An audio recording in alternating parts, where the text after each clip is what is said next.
의석을 정돈해 주시기 바랍니다. 회의를 속개하겠습니다. 다음은 김은영 의원님 나오셔서 질문하여 주시기 바랍니다.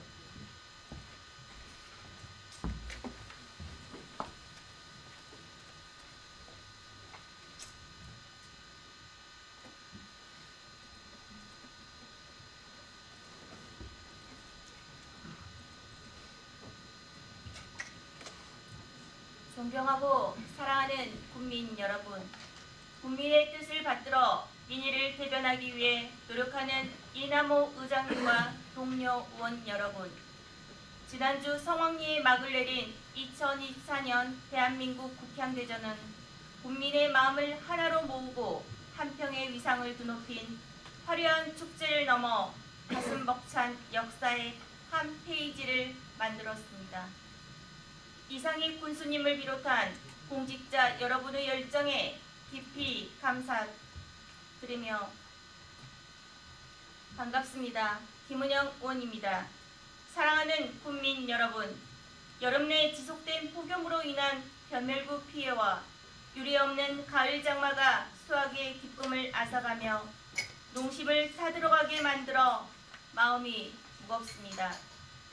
늦은 감은 있으나 정부에서 제의로 인정하며 피해 보상이 이루어질 것 같아 다행입니다. 존경하는 국민 여러분, 지금 우리 경제는 고물가, 고금리로 인해 지역 경제의 모세 혈관인 골목 상권이 어려움을 겪고 있습니다. 이러한 어려운 시기를 서로 위로하고 의지하며 슬기롭게 이겨내고 있는 우리 국민들의 강인함과 지혜에 경의를 표하며 저 또한 국민의 갈증을 해소하고 서민 경제에 활력을 불어넣기 위한 실효성 있는 대안을 제시해 민생의 따뜻한 온기를 불어넣는 데 최선을 다하겠습니다. 또한 허락해 주신 임기 동안 늘 국민 여러분 곁에서 견마지심의 마음으로 국민 여러분을 대신하는 지금의 일에 한치의 소홀함이 없이 임하겠다는 말씀을 드리며 구호를 외치기보다는 실천의 발을 내딛는 참일꾼이 되기 위해 정진하겠습니다. 국민 여러분의 가정의 건강과 행복을 기원드리며 본 의원이 준비한 몇 가지 질문을 하겠습니다. 본 의원의 질문 순서는 외국인 인프라 확보 방안, 푸드플랜 사업 계획, 지역 농산물 선순환 유통 대책, 농산물 최저가격 보장 지원 기금 조성, 고향사랑 기부제의 성공적인 정착을 위한 대응 전략 방안, 고령 운전자 운전면허 자진 반납 지원 사업입니다. 먼저 외국인 근로자 인프라 확보 방안에 대해 질의하도록 하겠습니다. 농업정책실장님 답변서로 나와주시기 바랍니다.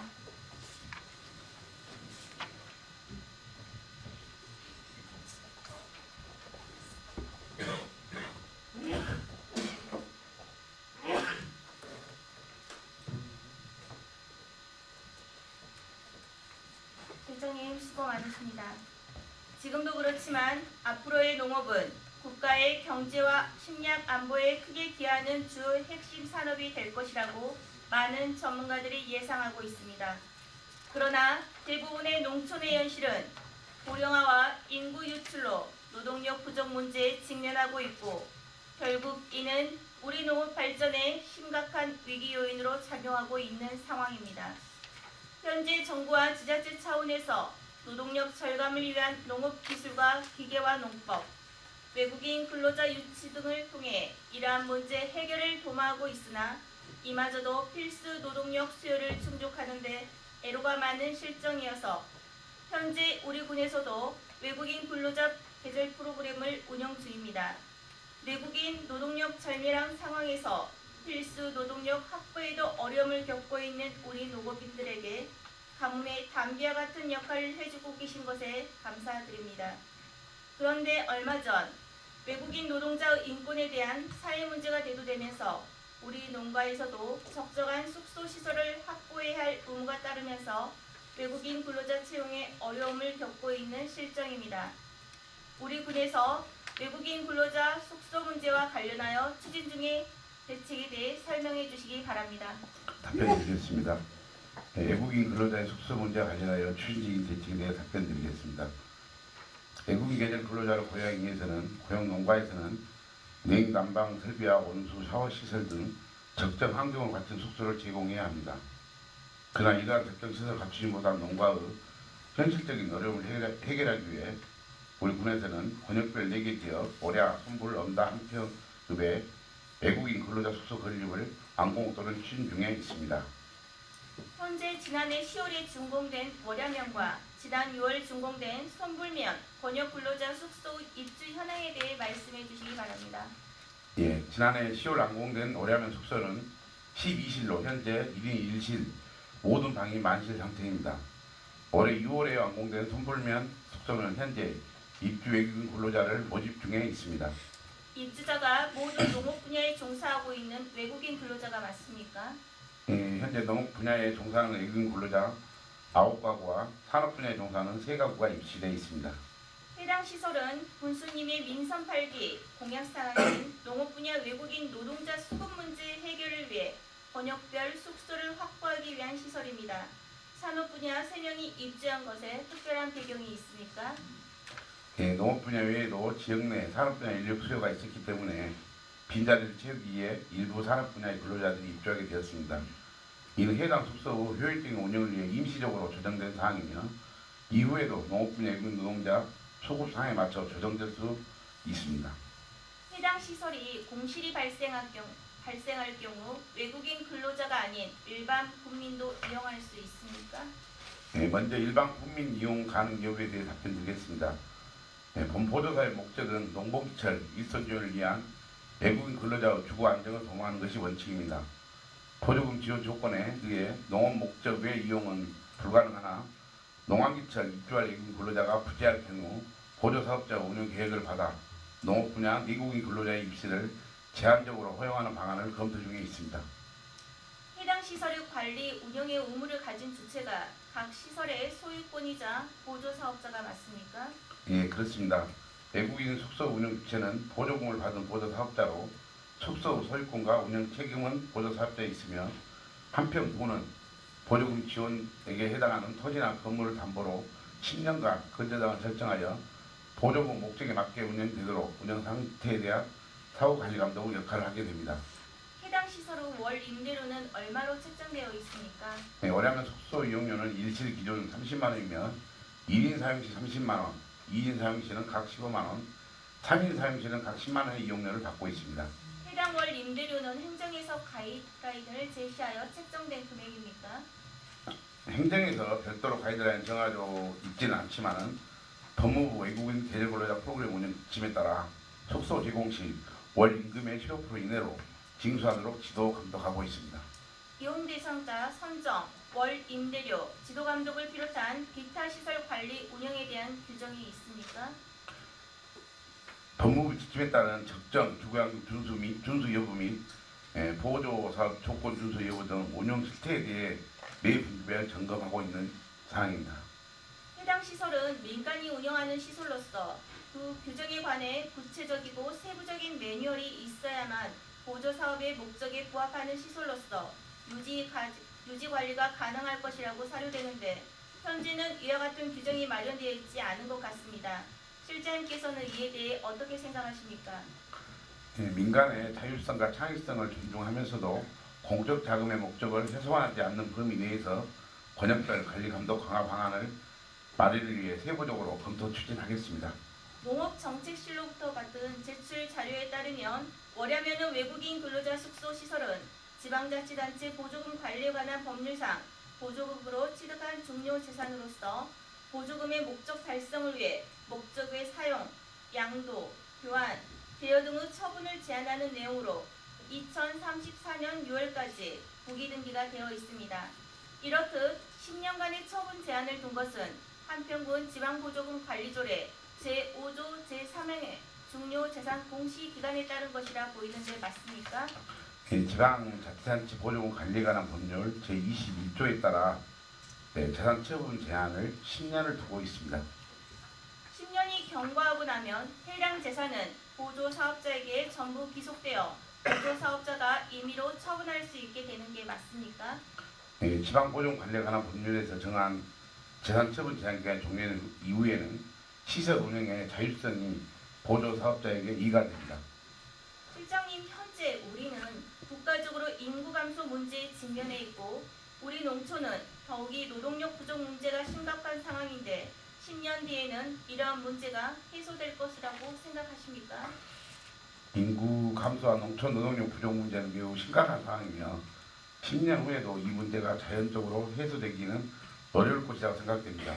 특히 농촌 지역은 고령화와 청년층 이탈로 인해 노동력 부족이 더욱 심화될 가능성이 크다고 생각됩니다. 기획재정부에서는 2020년부터 예산 및 기금 운영 계획 집행 지침을 통해서 국고보조금으로 취득한 중요재산의 내용 연수를 명시하였는데 철근 콘크리트 건축물의 경우 그 내용 연수를 50년으로 그 외 건축물의 경우 35년으로 정하고 있습니다. 이러한 사정과 함께 우리 농촌의 노동력 부족 문제를 해결하고자 외국인 근로자 인프라 구축을 위한 본 사업의 취지를 생각한다면 중요재산 처분에 관해 별도 조치가 필요할 것으로 사료되는데 어떻게 생각하십니까? 자산의 사용 가치를 평가한 내용 연수는 경제적 수명으로 지방자치단체 보존 관리에 관한 법률에 정하고 있는 기간보다 길지만 관련 규정에 의거 보조사업자의 재산처분 제한기간이 종료된 후에는 시설 운영의 자율성이 보조사업자에게 이가 됩니다.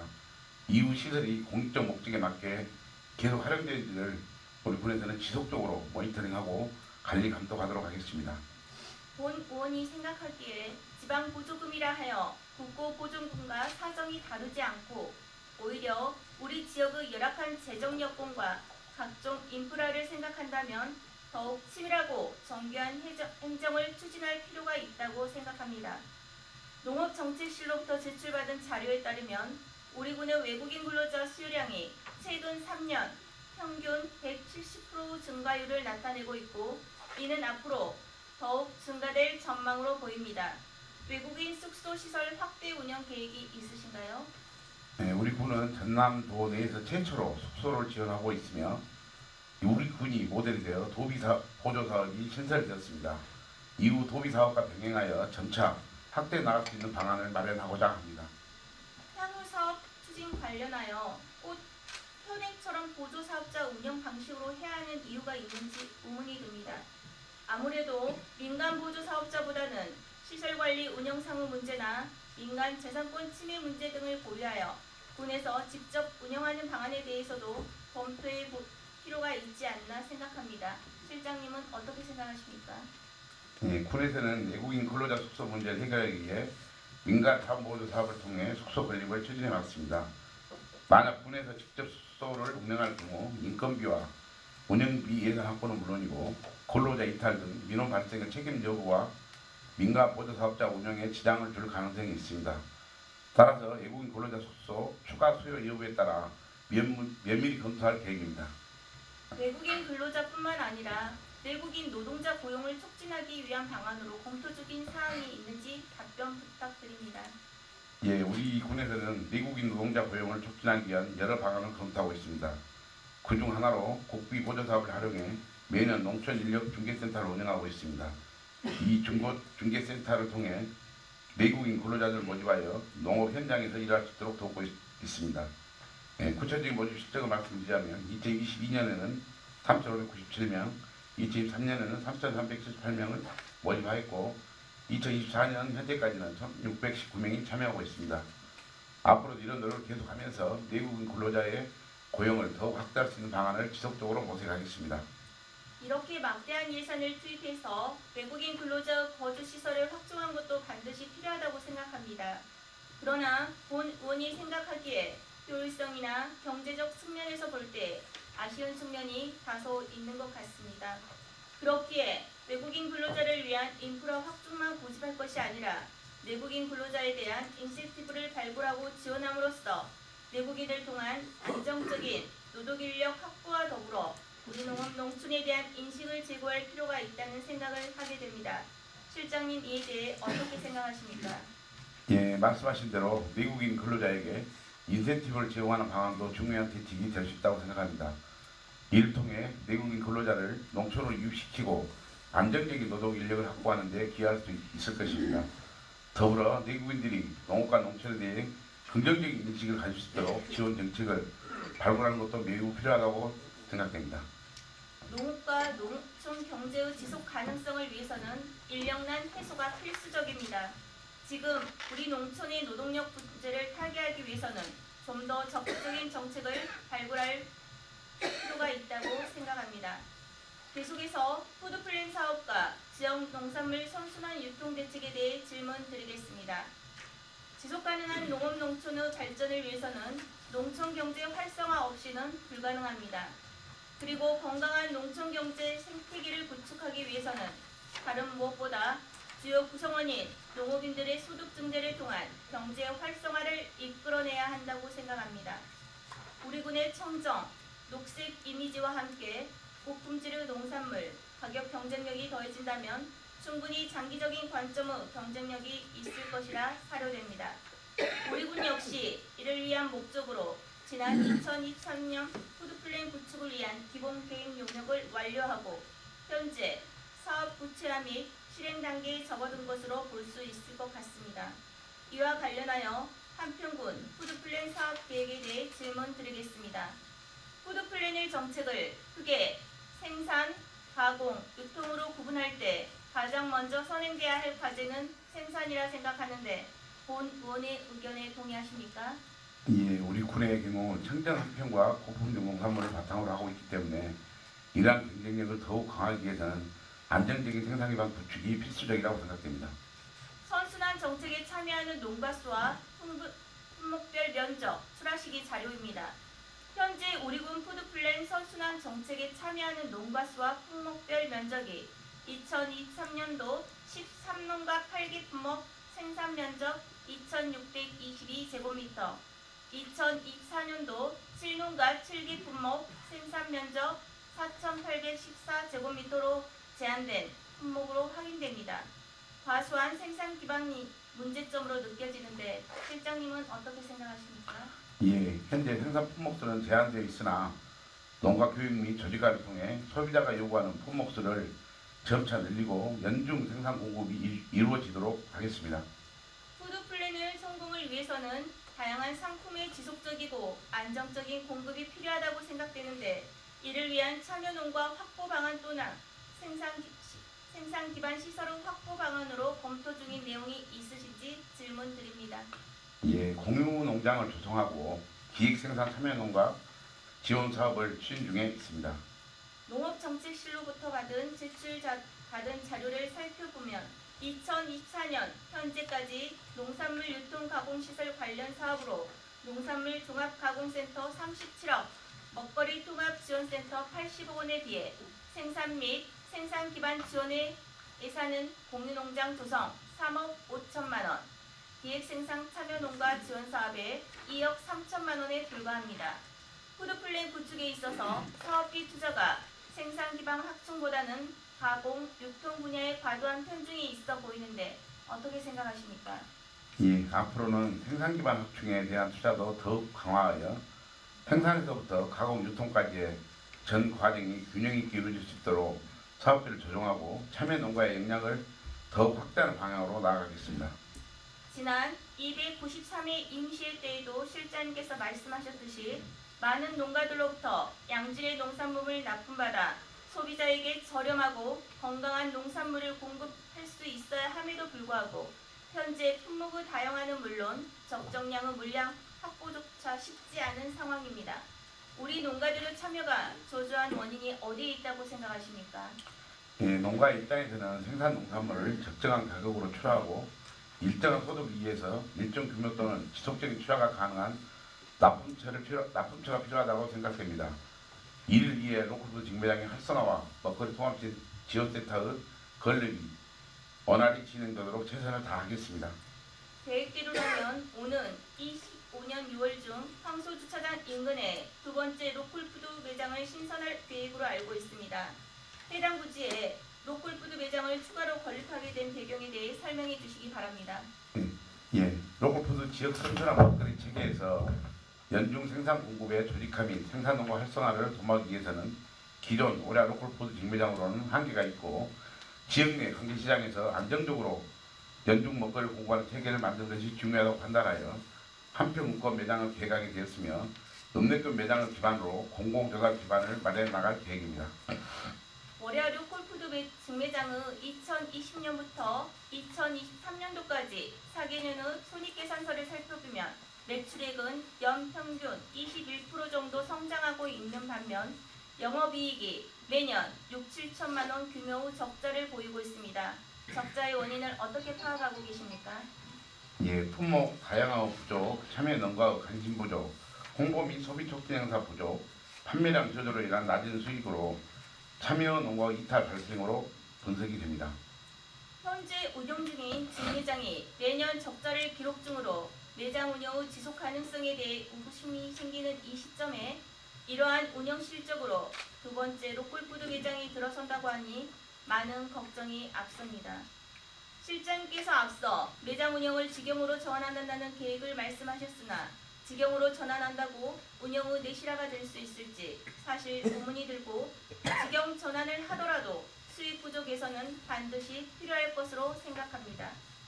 핵심 상권의 오프라인 채널 확대도 중요하겠지만 최근 소비 트렌드를 고려하여 온라인 채널 확대와 더불어 적극적인 홍보 마케팅, 사업 모델 다각화가 반드시 필요할 것으로 생각되는데 실장님 이에 대해 구체적인 계획이 있으신지 답변 부탁드립니다. 예, 로컬푸드 매장의 현 운영 주체인 한평 로컬푸드 영농조합법인과의 계약 만료일에 맞추어 농촌 생활력 플러스 사업단으로 변경하라고 검토하였으나 농촌 생활력 플러스 사업단은 현 상태로는 수익 사업이 불가능하여 로컬푸드 매장 운영에 부적합한 것으로 확인되었습니다. 재단법인 설립 전까지는 초기에는 수익 사업이 가능한 협동조합 등의 단체를 조직하여 2025년에 월야와 읍내권의 로컬푸드 매장을 동시에 운영하도록 친환력 플러스 사업단 산하에 단체 조직을 추진하며 현 운영주체와 원활한 교체를 위해 인수인계 절차 및 로컬푸드 참여 농가의 조직화 및 농산물 출하 연습이 되어서 로컬푸드 매장의 운영이 활성화되도록 하겠습니다. 푸드플랜의 핵심은 농가들에겐 양질의 소득원으로서 기능하고 지역민과 소비자들에겐 고품질의 저렴한 농산물을 공급하는 것이라고 생각합니다. 이를 위해 생산자로부터 고가 매입, 소비자에게는 저가 판매 구조가 이루어져야 하는 만큼 흑자 운영이 결코 쉬운 것은 아닐 것이라 생각합니다. 그럼에도 불구하고 우리 농촌 경제의 건강한 활성화를 위해서 반드시 해내야 하는 과제임은 모두가 공감하시리라 생각합니다. 성공적인 건강한 푸드플랜을 구축하기 위해서는 생산, 가공, 유통 어느 하나 중요하지 않은 부분이 없을 것입니다. 청정 한평의 안정적인 고품질의 농산물 생산이 전제된다면 지속가능한 농촌경제 활성화에 이미 절반 이상의 성공이 아닐까 하는 생각을 해봅니다. 계속해서 농산물 최저가격 보장 지원 기금 조성과 운영 계획에 대해 질문하겠습니다. 매년 우리 농업인들의 피땀 어린 노력의 산물인 농산물이 생산비와 유통비에 못 미치는 시장 가격으로 인한 농가의 피해를 보전하기 위해 우리 군 역시 농산물 최저가격 보장을 위한 기금을 마련하여 정책을 추진 중에 있습니다. 우리 군의 지급 대상 작물과 지급 요건에 대해 설명해 주시기 바랍니다. 예, 지급 대상 작물은 양파, 마늘, 고추 세 가지 품목입니다. 이들 품목에 대해 지원이 이루어지며 지급 요건으로는 해당 작물의 가격이 출하 시기에 10일 이상 계속해서 최저가격 이하로 형성되는 경우입니다. 본 의원이 관련 자료를 분석한 결과 우리 군의 경우 지급 기준에 관해 다소 강화된 기준을 적용하고 있는 것으로 보입니다. 타 지자체의 경우 양파, 감자, 양배추, 마늘, 고추, 배추, 홍, 벼 등의 지원 품목이 다양하고 지급 요건 역시 10일이라는 기간보다 짧은 기간으로 규정되어 더 폭넓은 지원을 하고 있는 실정입니다. 지급 품목 양파, 마늘, 고추 3종과 지급 요건 11호 규정에 특별한 사유가 있는지 답변 부탁드립니다. 예, 해당 품목은 우리 군의 주요 재배 작목이면서 대표적인 수급불안 품목으로 가격 변동이 큰 것이 특징이어서 지정한 것이며 지급 요건 10일은 품목 특별 수확 시기에 최저 가격이 최소 10일간 계속하여 유지됐을 때 가격 하락으로 인정 가능한 기간으로 정한 것이며 한평균 농산물 가격 안정기금 설치 및 운용조례 제13조에 따라 지급 기준을 따르고 있지만 최근 이상 기후 등 여러 복합적인 요소들로 인해 가격 폭락이 발생할 경우 예외 규정을 신설하여 지원할 수 있도록 추진하겠습니다. 기금 조성 목표가 2024년까지 50억 원 규모였는데 현재 기금 조성 규모로 보아 목표 달성이 불투명할 것으로 보입니다. 우리 군이 타 지자체에 비해 폭넓은 지원이 어려운 것은 아마도 기금 규모가 타 지자체에 비해 작기 때문이 아닌가 싶은데 이에 대해 실장님 어떻게 생각하십니까? 2024년 말까지 당초 목표액 달성은 어려운 상황입니다만 현재 기금 존속 기한 연장을 위해 입법 예고 중이며 존속기한 연장을 통해 목표액을 달성하고자 하며 우리 군의 영농 및 재정 규모들을 감안했을 때 기금의 규모가 작은 것은 아니라고 판단됩니다. 혹시 이와 관련하여 기금 조성 규모나 운영 계획을 확대할 계획이 있으신가요? 기금 규모를 확대하는 방안보다는 현재 기금 조성액을 보다 효율적으로 사용할 수 있도록 적극 검토해 보겠습니다. 우리 군은 친환경 농업군입니다. 그렇게 지속가능한 농업 농촌을 위한 정책을 발견하고 추진해야 합니다. 특히 다른 사안도 아닌 농산물 수급 불균형의 문제로 우리 농업인들이 한 해 동안 애지중지 키운 농산물을 산지 폐기하는 마음을 헤아려 이를 조금이나마 어루만져 주는 것이 정부와 지자체가 해야 할 역할이라 생각합니다. 저희 의회에서도 더 나은 한평을 위해 함께 고민하고 노력하겠습니다. 실장님, 긴 시간 답변해 주셔서 감사합니다. 수고 많으셨습니다. 자리로 돌아가 주시기 바랍니다.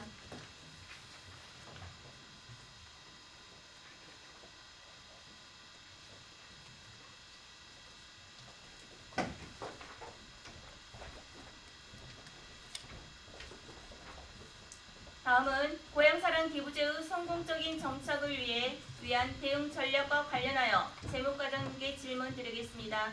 재무과장님께서는 답변석으로 나와주시기 바랍니다.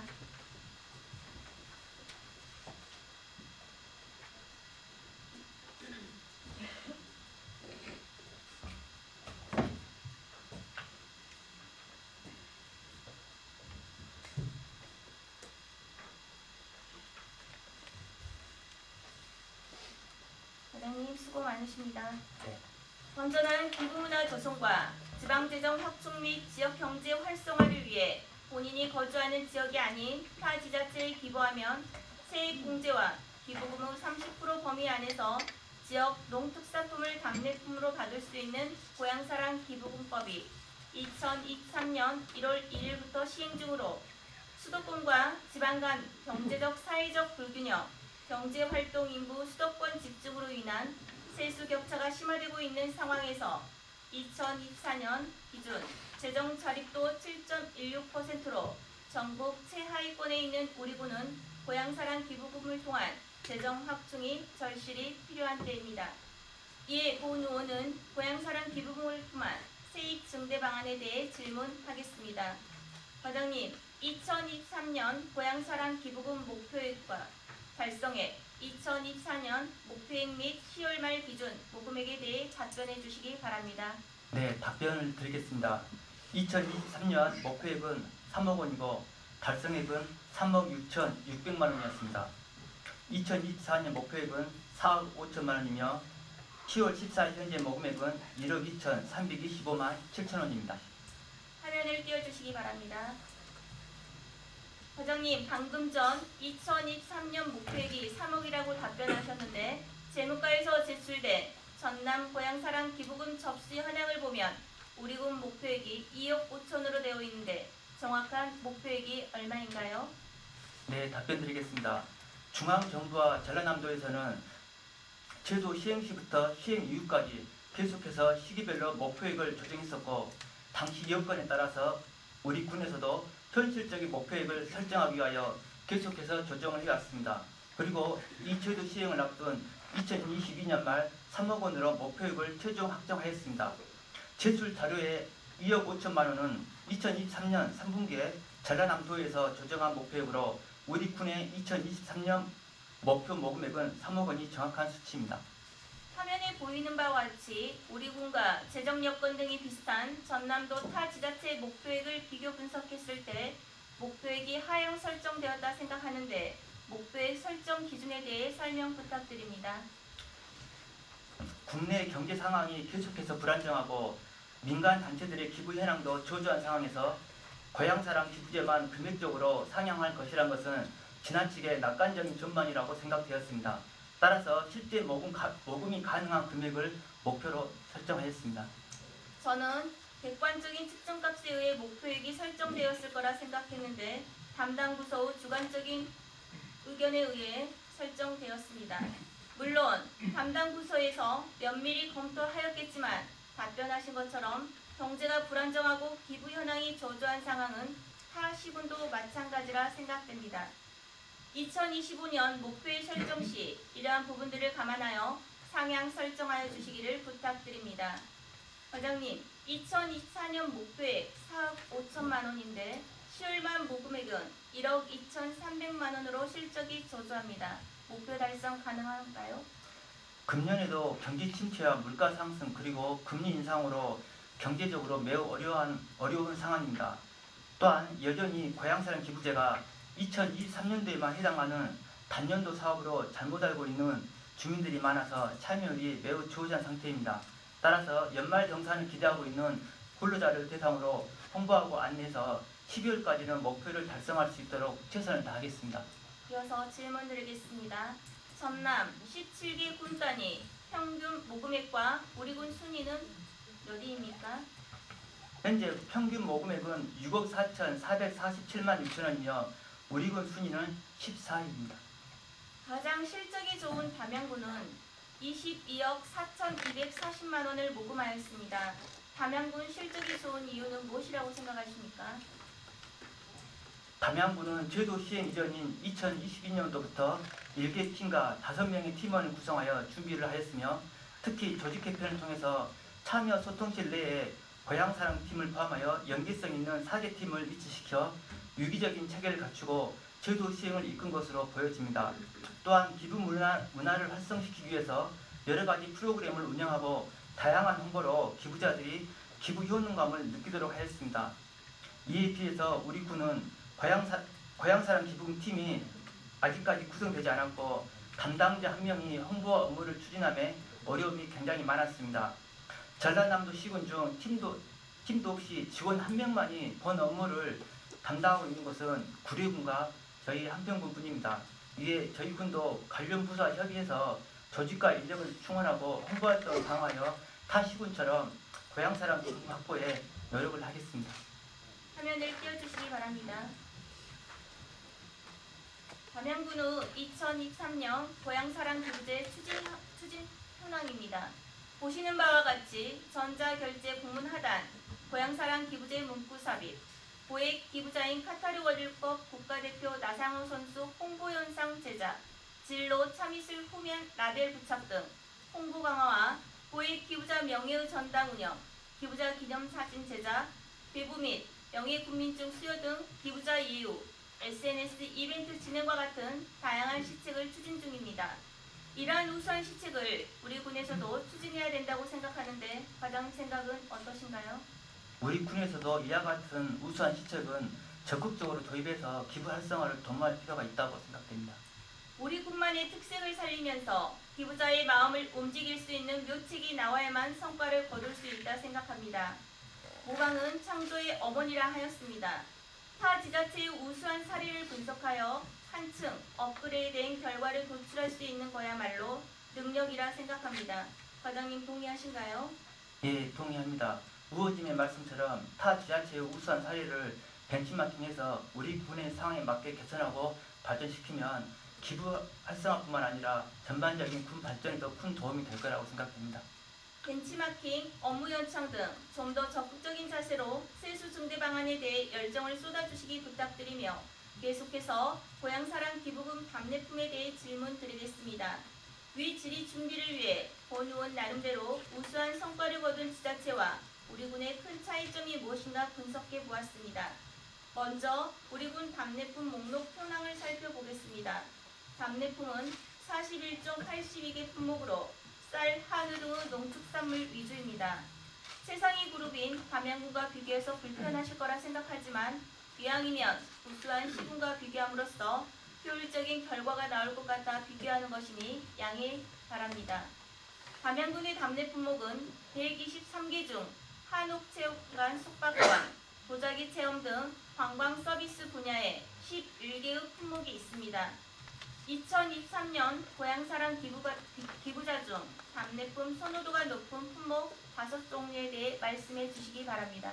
네, 2023년 고향사랑 기부자들이 선호하는 답례품 상위 5가지는 한평사랑 상품권, 나비쌀, 벌꿀, 건강즙 그리고 잡곡입니다. 그중 답례품 중 체험 등을 할 수 있는 관광 서비스 상품은 몇 종류입니까? 현재 한평 자동차 극장 관람 예매권 한 종류입니다.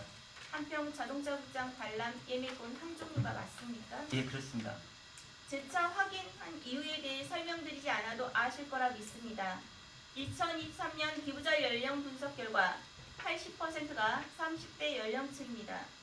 타 지자체에 비해 관광 자원이 빈약한 우리군에서는 자녀를 동반하는 30, 40대 젊은층을 겨냥하기 위해 양서류 파충류공원, 돌머리권형 글램핑장 조성 등 448 관광 프로젝트 사업과 연계한 사계절 체류형 관광 자원을 확충 개발하였는데 이러한 인프라를 활용할 숙박 할인권, 체험 서비스를 답례품으로 발굴하면 지역 경제 활성화에도 기여할 것으로 생각되는데 과장님 생각은 어떠신가요? 네, 답변 드리겠습니다. 우리 군의 체류형 관광 자원을 활용하여 숙박권이나 체험 서비스를 답례품으로 발굴한다면 기부자의 만족도를 높이고 또 지역 경제 활성화에도 크게 기여할 것으로 생각됩니다. 하지만 현재 고향사랑 이름 시스템의 한계로 인하여 관광지나 맛집 등 여러 업체를 연계한 상품 등록은 다소 저조한 상황입니다. 이와 관련해서 중앙부처에 시스템 개선을 지속적으로 건의하고 있으며 관내 관광지와 농가, 맛집을 연계한 새로운 답례품 개발에도 노력을 기울이겠습니다. 이를 통해서 젊은층 기부자들에게도 더 매력적인 답례품을 제공하고 한평의 관광 자원을 더욱 활성화시키는 방향으로 나아가겠습니다. 시스템 개선 등 여건의 어려움으로 안 된다고 하셨는데 중앙부처 시스템을 사용하는 것은 다른 지자체도 같은 상황일 것입니다. 다각도로 검토하여 주시기 바랍니다. 이어서 고향사랑 기부제 지속 가능성 확보에 관한 질문하겠습니다. 기부의 지속 가능성을 위해서 기부자와의 소통, 답례품의 개발 및 품질 유지도 중요하지만 홍보와 올바른 기금 활용이 가장 중요합니다. 현재 고향사랑 기부제 홍보 방식과 기금 사용 방식에 대해 설명해 주시기 바랍니다. 현재 고향사랑 기부제의 홍보 방식은 관내 유관기관과 단체를 대상으로 홍보하고 또 대내외 행사 시 홍보부스 운영과 매체 광고를 통해서 진행이 되고 있습니다.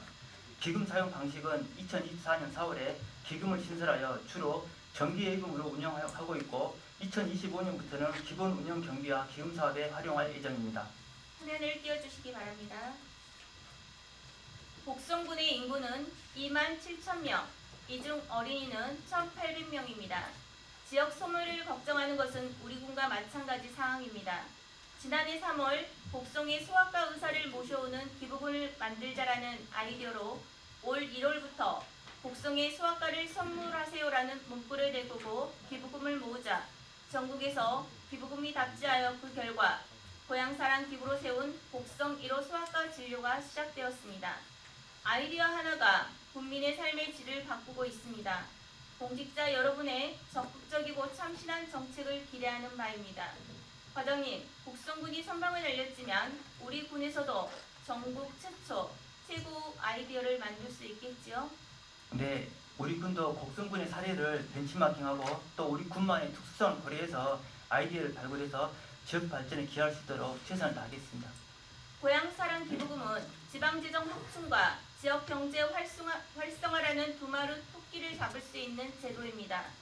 고향사랑 기부금 확대를 위한 단순 답례품 품목 확대를 지향하고 한평 관광 자원 코스와 주변 인기 맛집을 연계한 상품 개발, 유입인구 분석을 통한 타겟층별 상품 기획과 거동불편 어르신 병행동행, 퇴원 환자 통합 돌봄, 한평읍 상인 공동체 활성화 지원 사업 등 단순 기부 행위를 넘어 모금액 사용처를 공유함으로써 기부자와의 신뢰 구축이 필요할 것입니다.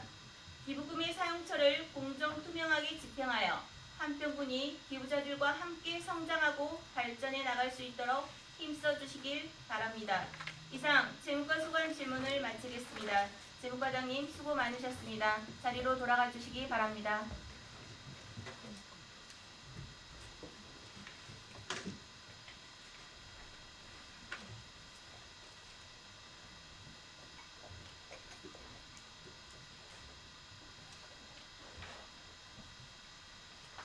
다음은 고령운전자 운전면허 자진 반납 지원 사업과 관련하여 건설교통과장께 질문드리겠습니다.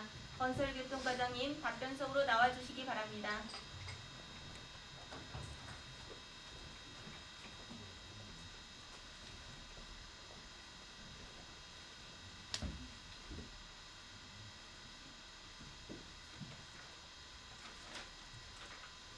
과장님 수고 많으십니다. 네, 감사합니다. 화면을 띄워주시기 바랍니다.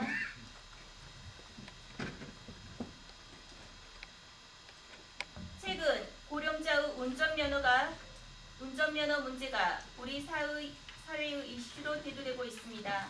삼성화재 교통안전문화연구소는 2019년부터 올해 6월까지 자동차 보험 가입 차량의 사고 원인을 분석한 결과 페달 오조작 관련 사고가 11,042건으로 연평균 2,008건, 이 중 65세 이상 고령 운전자의 페달 오조작 사고가 2,718건으로 전체 사고 25.7%를 차지하고 있다고 발표하였습니다.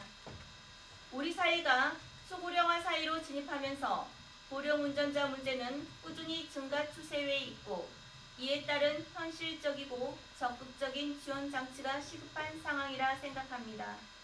더욱이 우리 군의 경우 고령층의 인구 비중이 높아 다른 지자체와 비교했을 때 더 큰 우려와 걱정이 되고 있습니다. 이런 배경하에 우리 군의 고령 운전자 관련 정책에 대해 질문을 드리고자 합니다. 앞서 발언했듯 우리 사회가 최근 고령 운전자 관련 문제가 지속적으로 대두되고 있습니다.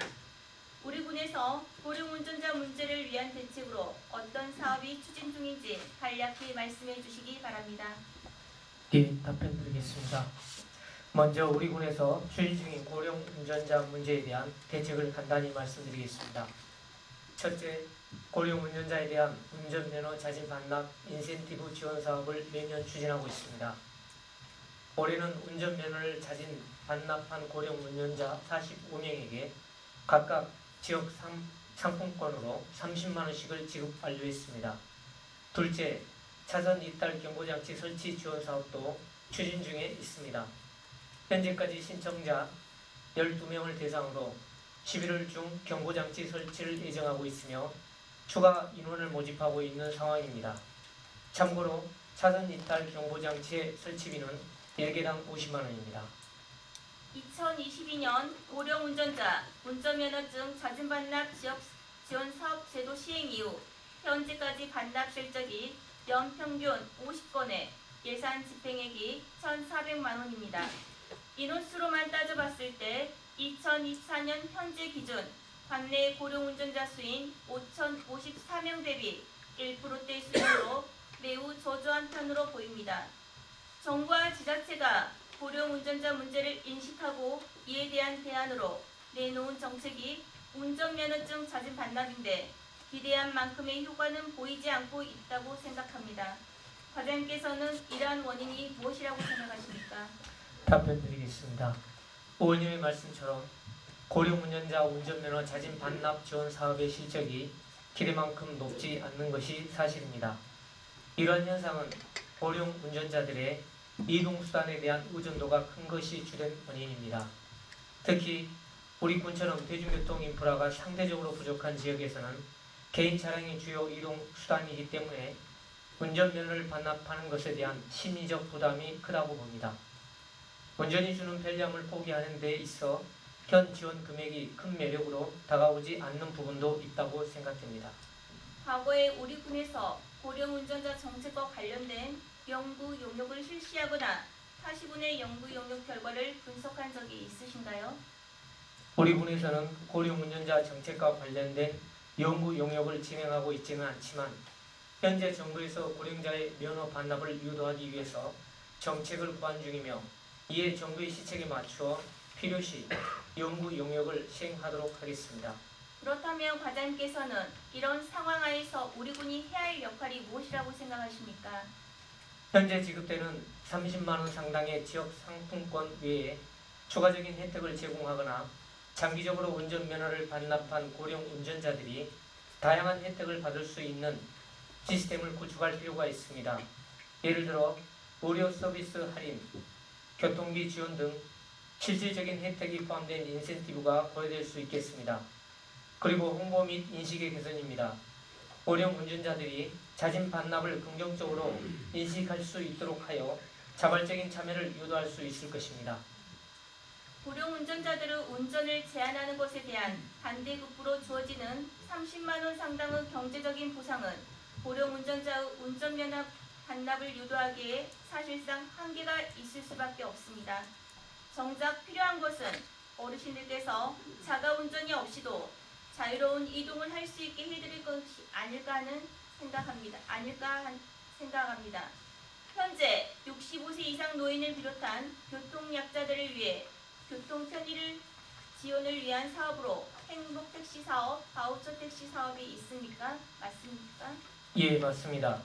일명 100원 택시라고 말하는 행복택시 사업은 2014년부터 시행되고 있으며 바우처 택시 사업은 2022년부터 시행되고 있습니다. 행복택시와 바우처 택시 모두 만 65세 이상 노인이 이용 대상으로 포함되어 있지만 고령 운전자들께서 운전면허를 반납하고 이용하기에는 한계가 있을 것으로 보입니다. 먼저 행복택시 운행 구간에 대해 말씀해 주십시오. 예, 말씀드리겠습니다.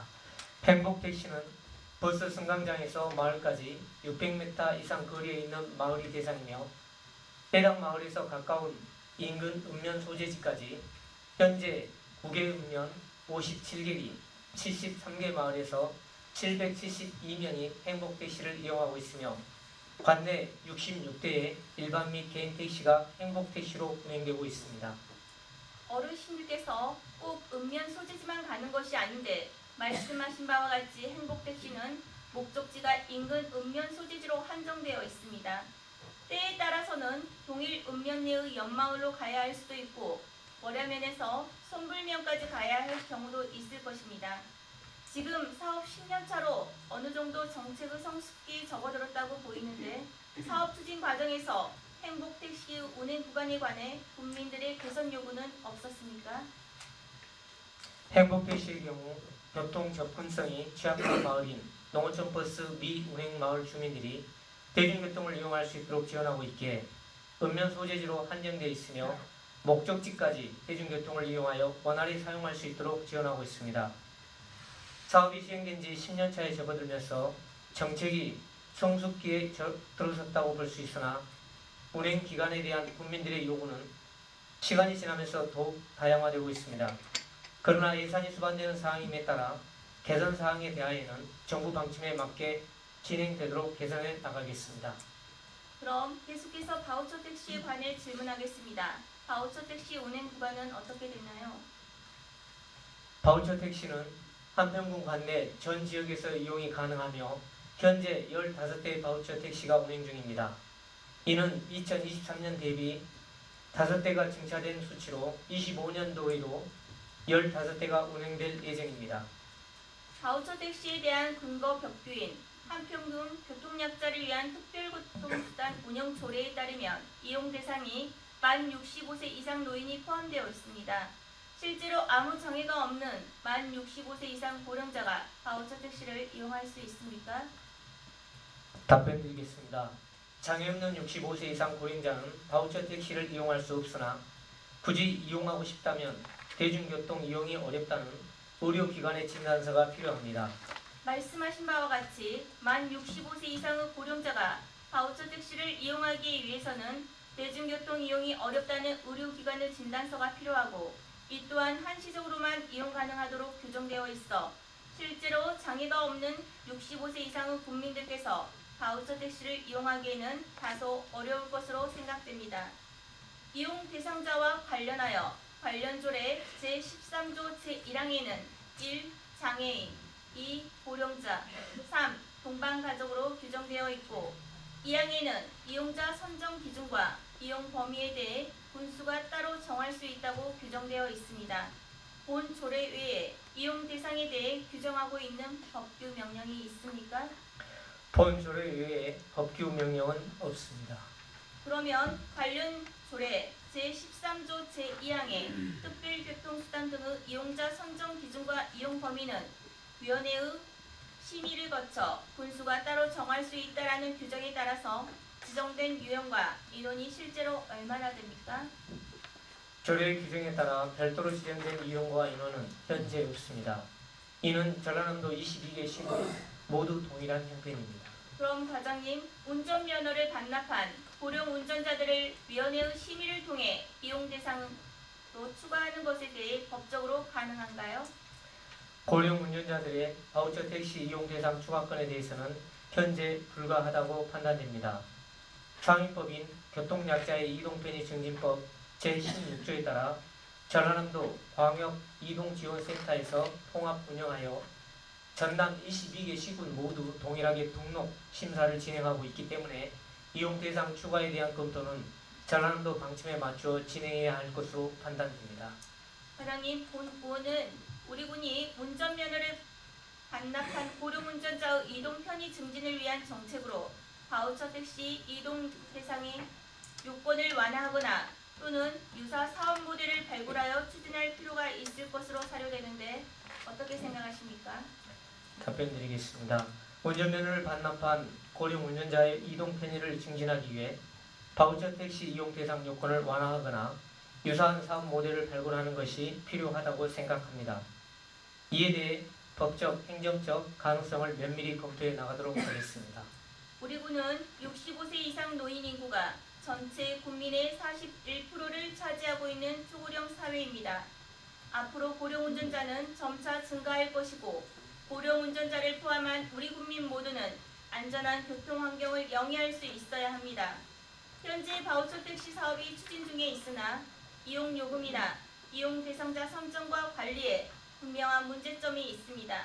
이러한 문제점을 보완함과 동시에 고령 운전자를 위한 적정한 사업 모델을 적극 추진하여 우리 지역민의 이동권을 보장하고 교통 안전을 확립할 수 있어야 할 것입니다. 인구 유익을 위한 시책이 특별하고 거창할 필요가 없습니다. 인간의 기본적인 삶을 영위하기 위해 필요한 부분들을 행정에서 하나씩 챙겨나간다면 우리 군이 살기 좋은 고장으로 거듭남으로써 언젠가 지방 소멸의 위기에서 벗어날 수 있게 되지 않을까 생각합니다. 과장님, 긴 시간 답변해 주셔서 감사합니다. 수고 많으셨습니다. 자리로 돌아가 주시기 바랍니다.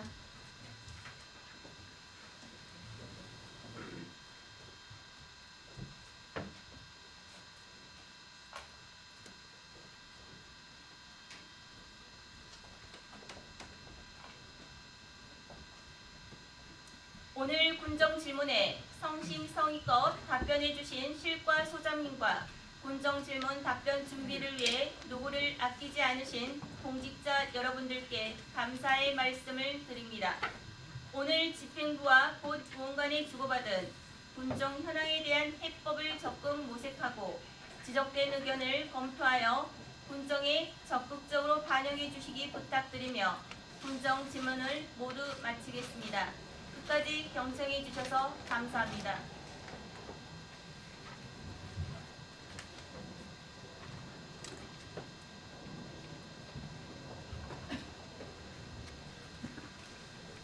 김은영 의원님 수고하셨습니다.